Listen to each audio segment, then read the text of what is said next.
The show title, BYOG, Build Your Own Gods, and Other Ideas for a Kinder World. How did that come to be? What inspired you? Why build our own gods? I chose this title because it's very playful. I think play is so important. It's the safe place for all of us to come together. But also this idea of build your own God, it's not meant to be flippant. It's meant to be playful. But I start with building these gods in response to an issue that I feel overwhelmed by and kind of helpless, and that I wish there was some, larger power to take care of.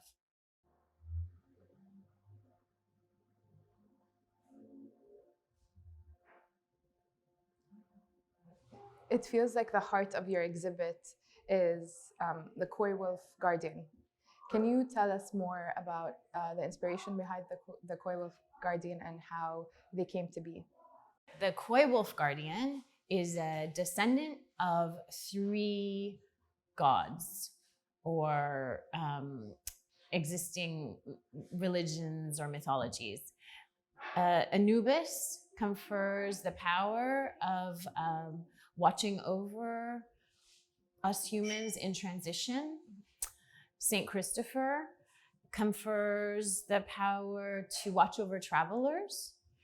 And Coyote gives their trickster spirit that flexibility and humor to survive, the hardships of life. You mentioned hybrids. Can you elaborate on what you mean by hybrid, or what was it about wanting so much of your work to be about hybrid connections? Yes, it's really important for me. All of these new characters that I've invented, these new deities and gods, they're all hybrids. And it's wanting to make this idea of something that is many things, that is mixed or hybrid, a powerful, beautiful thing in the world. As I was rewriting my artist statement, and I really quickly went to the online thesaurus, and I put in the word hybrid. And it was really shocking to me that even now, in this day and age, the synonyms for hybrid, there were 8 words. 4 of them were really derogatory. There was mongrel, half-breed, miscegenation, and bastard.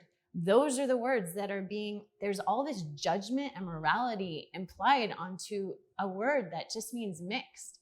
And I am mixed. I have Mexican and Irish and Native. And I want this idea of these mixtures and these multitudes of who we are to be something that's beautiful and powerful in the world. And celebrated. Nice. Yes. Yeah. I see that you use a lot of various materials, from beading to fabric. Can you walk us through why you chose to make it more of a multimedia exhibit versus just focusing on clay? For me, many of the craft traditions connect me into a part of our human history where everything was made by hand. And in particular, for this costume, for this character, in trying to connect to part of my heritage that was lost to me. My grandfather was a registered native Chippewa, but that ended with him. My mother, and all of her siblings, they did not continue to be registered tribal members. And in beading, which is a many hour process, over 75 hours I probably spent beading, it felt like a way to connect to my grandmother's hands, to her tradition, to the work, to her body, because I don't have a way to connect otherwise. I don't have those family members. I don't have that tribe. So it was a personal kind of meditation and connection with my body, to her body. Tell us more about the altar, because there was an interactive element to the altar. Yes. If you want to share more. So the altar is, I invited over 25 artists who are working in this idea of invented mythologies, personal mythologies, ritualistic work, or magic, or mystic, or shamanistic themes that run through their work. And I invited them because I truly believe that we artists are change makers. We are changing our culture. We are changing our world. And it is as a collective that we have the power to create the world that we want to live in.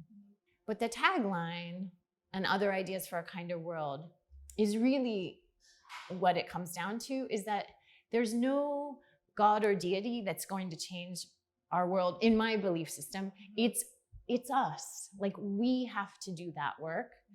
And kindness is always the first step, in my opinion. And it's also in our ability. Like, we have the power of kindness. And it will never be wrong. A kind act will never be the wrong answer to a situation. Beautiful. Thank you so much. Thank you for walking us through your beautiful work, and for showcasing the importance of community in this time. And thank you to Artcheck. Yes. Thank you to Artcheck.